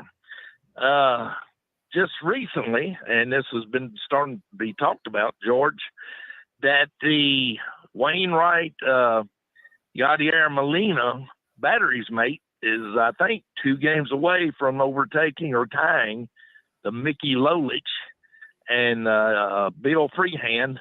A little Bill over there wouldn't know nobody about, obviously. Wow, he just came right at you. Took a big old shot at you. Tony's been coming at me. By the way, I'm right there with him. Have you ever heard of – hold on a second. Hey, Tony, let's get this one. Have you heard of Denny McClain? I have heard of that name very vaguely. Though. I couldn't tell you anything about it. He is baseball's last 30-game winner. Wow. 31 games, right, guys? Didn't he win 31? Tony teaches me something new every day. I like it. Did you guys watch Molina run to first base late in the game on that double play? It's not good. Ooh. He doesn't need to be. He doesn't need to be running. Wow. He's not getting in the Hall of Fame for his wheels, but he is getting in the Hall of Fame. But he looked, I mean, he looked like he was hurting is what I was getting at. Yeah. Go ahead, Tony. Does Pujols, he hit a home run last night, didn't he, George? And he had 694. Did he hit one last night? I didn't see it. No, he didn't hit one last night, Tony. I watched that game. Okay, I thought he did. He hit it one time. He didn't hit a home run last night. So does he get to 700 in the next 2 weeks before Wainwright and Molina get to their batteries made of 324 starts together? Interesting question. It's going to be a good chase to watch which one happens first. Thanks. With that, guys, I'm going to leave you alone, let you take more callers. Good talking to you from however many miles from Tyner, Kentucky, back to you and Woodbine. Oh, love it. Thank you. Talk to you guys. Watson, Pujols doesn't have another 2 weeks like that. No. No, he's not going to hit 7 home runs in 2 weeks. It's not happening. And he's not playing every game either. He was a pinch hitter last night. He only batted one time. Jay down in Perry County, welcome. Now, let me tell you something a little bit about Albert Pujols. Now, he might be 42. He's getting that 700. Now, you can put that to the bank all you want to. Really? Now, yes. Okay. I don't care. He's a generational guy. The only thing I don't understand is the manager not playing him every day when he's been on a hot streak, when he's batting 370 with 10 homers and 21 RBIs. So, it's a fair complaint. I would have had him in more in the last week than they've had him. But you got to also remember he is 42, got, issues with his wheels. So it may well be that he went to the skipper and said, I need a little bit of a break. Yeah, could be. I mean, I'm right there with you. I was up there and I watched him hit those 2 homers against Milwaukee, and he, he looks like he used to, except obviously he's a little bit bigger and older, but overall, I mean, you can tell he's done a better job of adjusting to pitchers. Let me ask you a question real quick. We have not heard from Coach O in a while. Is there a way to resurrect him? I don't know. After him getting fired from LSU, I don't know if he can come out of the woodshed or not. Well, I think for this phone call, he needs to. Coach Watson, how you doing, sir? I'm good, Coach O. How are you doing? He just totally ignored the request. He can't come up with it, George. Sure he can. He's on vacation. He hadn't done it in a while. You know what? Loosen up the cords and let it fly. Let me tell you something right here, George, okay? Coach Watson is the best coach in America right now. Even though he's at home and he retired, Coach Watson can definitely get LSU back into the bowl series, okay? How does Coach O end the call? Go Tigers. That's beautiful. Oh, man. You're a piece of work, boy. Yeah, good talking to y'all, and y'all have a good one. Oh, I love See it. you, boy. Let's just say we know old Jay, don't we? Yes, we do, a little bit. Okay. I'm going to go to the break. I need the 2 of you who are on the line to hang with me. We'll throw in a couple of text questions as well after the break. Reaction Monday is off and running. We're cooking with gas on Main Street Media Television.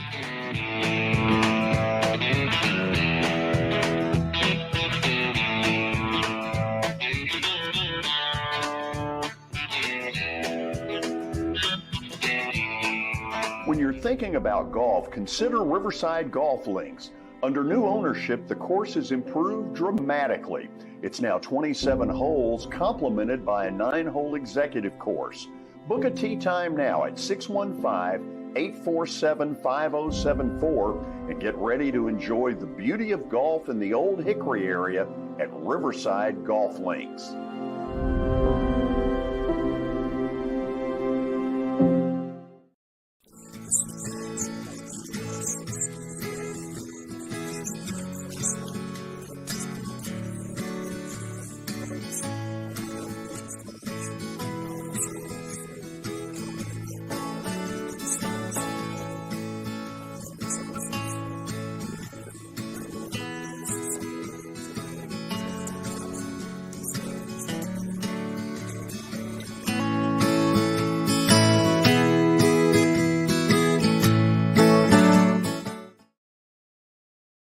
Serving Williamson and surrounding counties, Bone and Joint Institute of Tennessee offers comprehensive orthopedic care with 16 subspecialized physicians. Our practice provides high-tech care with a hometown touch. We offer physician clinics, physical and occupational therapy, advanced imaging, and surgical services, including interventional procedures. Call us at 615-791-2630. We're Bone and Joint Institute of Tennessee. High-tech care with a hometown touch.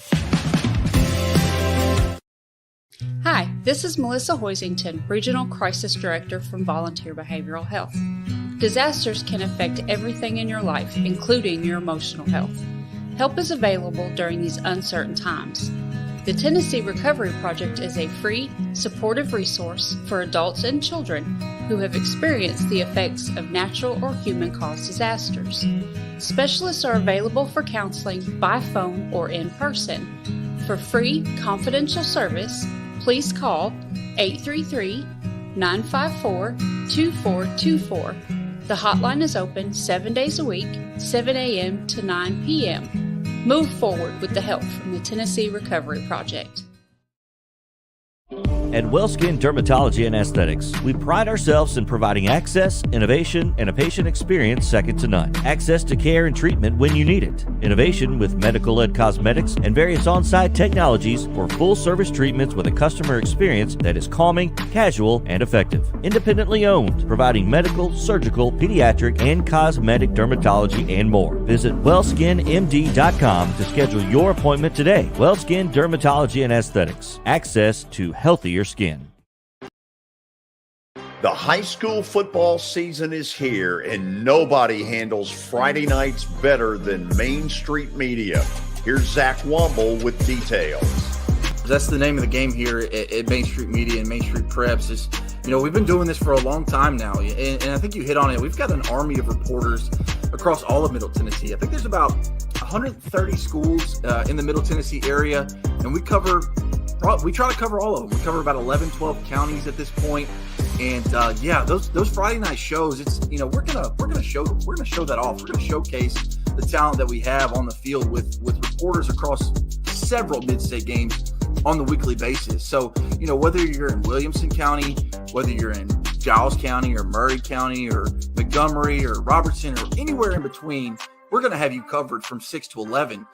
Friday Night Live is presented by the Tennessee Highway Safety Office, where fans don't let fans drive drunk.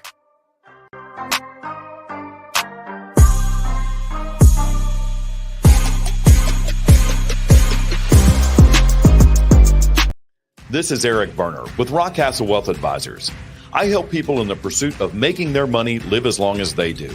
People hire me because I use a customized, individualized, personal approach for the person I'm working with. Everyone's situation is different. One area I can help with is if you are newly or nearly retired, or maybe have changed jobs and have an old 401k account. You may need more information to help you clearly understand your options. Call me at 615-235-1058 or email Eric at rockcastlewealth.com.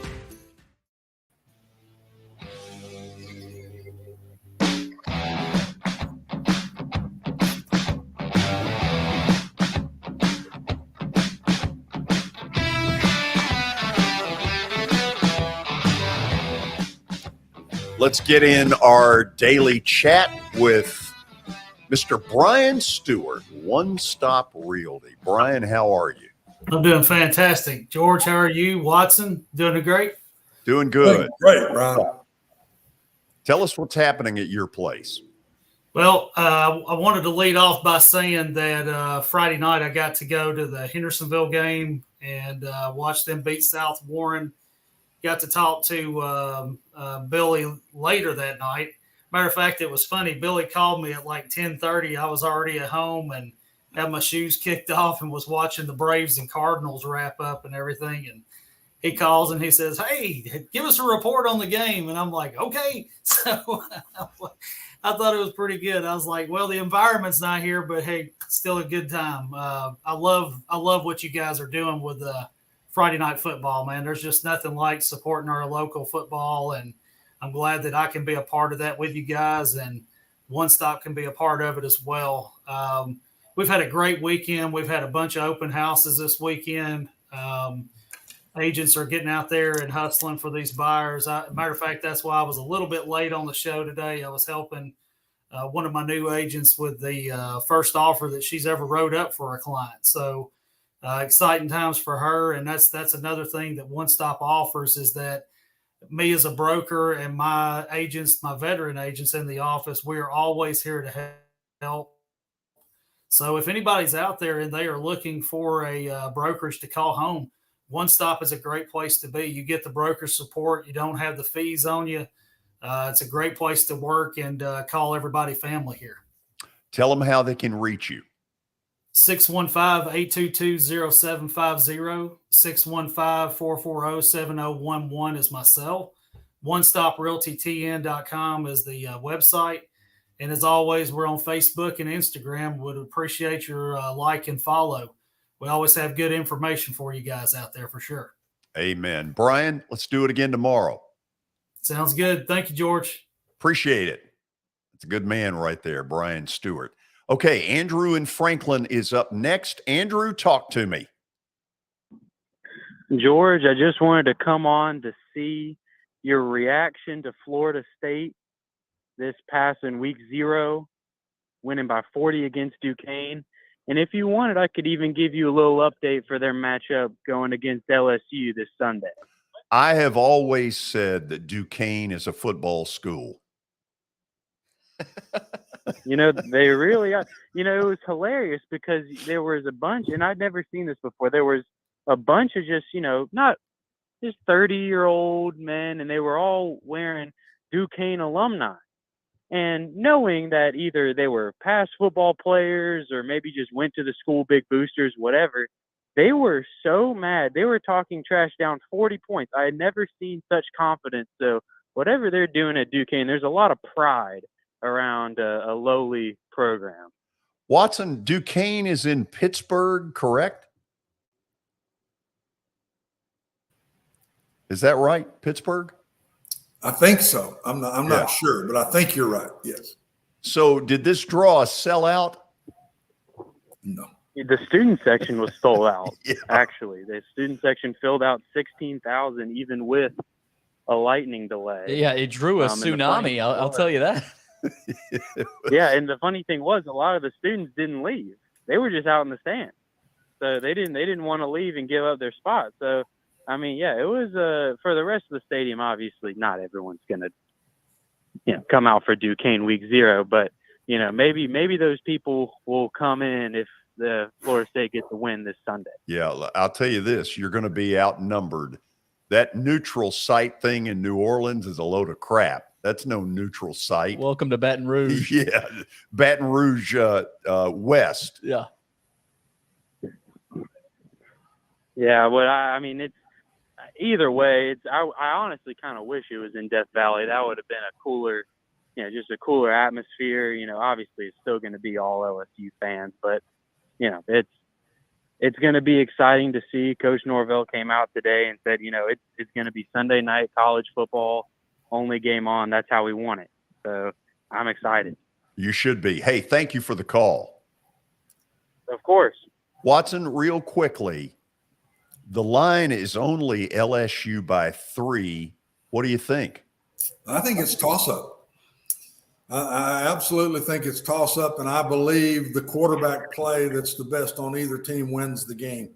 And if it is toss-up, I think LSU will find a way to win with that crowd behind them. But I think it's toss-up city. 3 points either way would scare me. Let's go, Mike in Columbia. Mike, welcome into Main Street Media Television.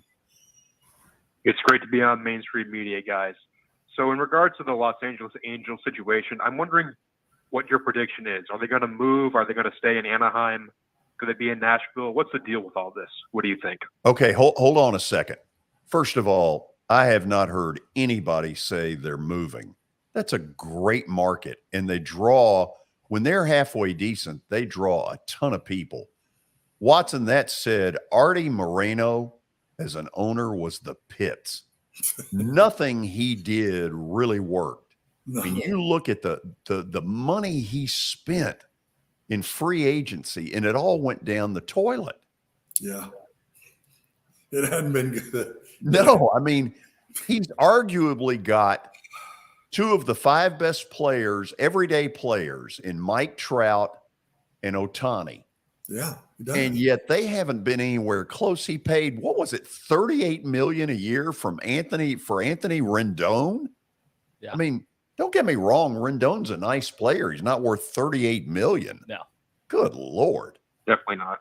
And then they signed Noah Syndergaard as a free agent, which I thought was a good free agent signing. And then they just hand him over to the Phillies. The Angels are a mess.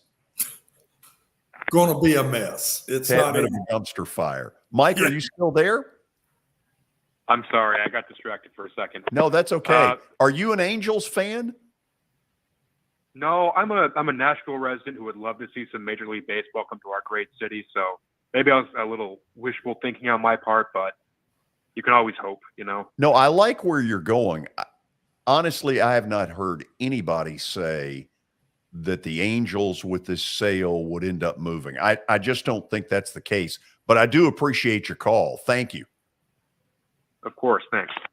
So, Watson, we had Danny on in an interview that I don't think we were able to run. And so I asked Danny, are you hearing anything more on expansion? It's the same stuff, Oakland to either Vegas or Portland. Those are the top 2. Tampa Bay, it's all over the map. It's Nashville, Charlotte, Montreal. What am I missing? Not Oklahoma City. Anyway, I don't think we're that close to anything. I don't think we are either. And I don't think we're within a couple of years of anything. I don't think Tampa's going anywhere just right away either, George.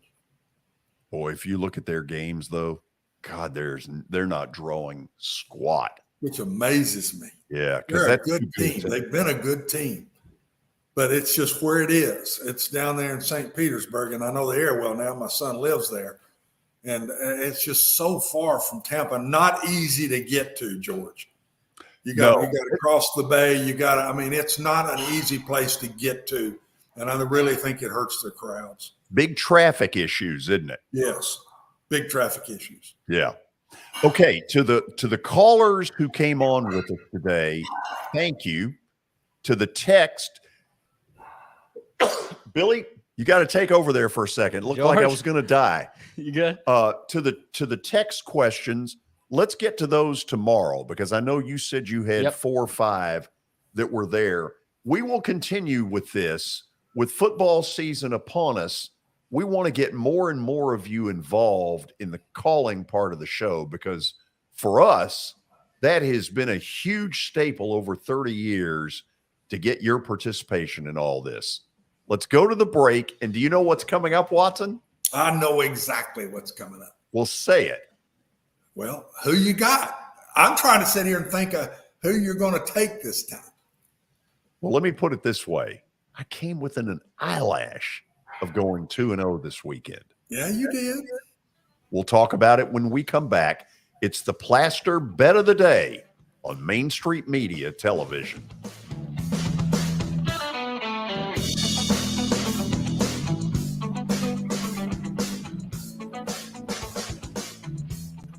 At WellSkin Dermatology and Aesthetics, we pride ourselves in providing access, innovation, and a patient experience second to none. Access to care and treatment when you need it. Innovation with medical-led cosmetics and various on-site technologies for full-service treatments with a customer experience that is calming, casual, and effective. Independently owned, providing medical, surgical, pediatric, and cosmetic dermatology and more. Visit wellskinmd.com to schedule your appointment today. WellSkin Dermatology and Aesthetics. Access to healthier skin. This is attorney Bart Durham, and this is me. I'm Aaliyah. Keeping in good physical condition is really important to me. But when I had a wreck with a tractor-trailer truck that hurt my legs so bad I couldn't work for almost a year, I knew I needed a lawyer that understood tractor-trailer cases. So I called Bart. Bart gets millions of dollars for his clients every year. At Bart Durham Injury Law, we've handled hundreds of tractor-trailer cases. My dad and I want to help. Give us a call at 615-242-9000. It's your last chance to get a spring tune-up for summer. Complete Service Heat and Air can clean your coils, check out your motor, and make sure you have cold air on that first hot day of summer. Complete Service Heat and Air is located in White Bluff, Tennessee. We do service and repair on heating and air the right way. 24/7 service. Call us at 615-797-3997. That's 615-797-3997. Serving Cheatham, Davidson, Dixon, Hickman, Humphreys, Montgomery, and Williamson counties. The high school football season is here, and nobody handles Friday nights better than Main Street Media. Here's Zach Womble with details. That's the name of the game here at Main Street Media and Main Street Preps. Is, we've been doing this for a long time now, and I think you hit on it. We've got an army of reporters across all of Middle Tennessee. I think there's about 130 schools in the Middle Tennessee area, and we try to cover all of them. We cover about 11, 12 counties at this point. And those Friday night shows, it's we're gonna show that off. We're gonna showcase the talent that we have on the field with reporters across several mid-state games on the weekly basis. So, whether you're in Williamson County, whether you're in Giles County or Murray County or Montgomery or Robertson or anywhere in between, we're gonna have you covered from 6 to 11. Friday Night Live is presented by the Tennessee Highway Safety Office, where fans don't let fans drive drunk.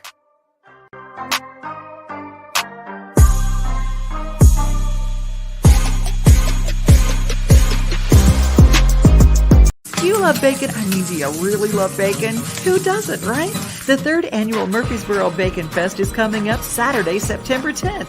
Admission and parking are free. The Bacon Festival will feature live music, food, and craft vendors. And did I say bacon? You can ride a mechanical hog ride. Visit the Kids Zone with free inflatables. There will also be hourly raffles with great prizes and an opportunity to purchase Bacon Festival merchandise. And did I say bacon? Yeah, there will even be a bacon eating contest. Visit the 3rd annual Murfreesboro Bacon Festival Facebook page for all the details. This is attorney Bart Durham, and this is me. I'm Aaliyah. Keeping in good physical condition is really important to me. But when I had a wreck with a tractor-trailer truck that hurt my legs so bad I couldn't work for almost a year, I knew I needed a lawyer that understood tractor-trailer cases. So I called Bart. Bart gets millions of dollars for his clients every year. At Bart Durham Injury Law, we've handled hundreds of tractor-trailer cases. My dad and I want to help. Give us a call at 615-242-9000.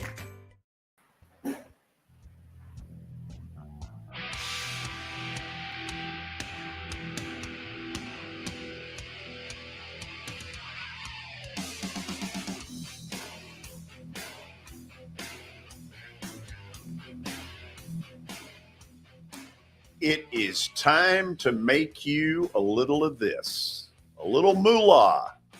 Watson, they've come to the right place. Just keep telling them.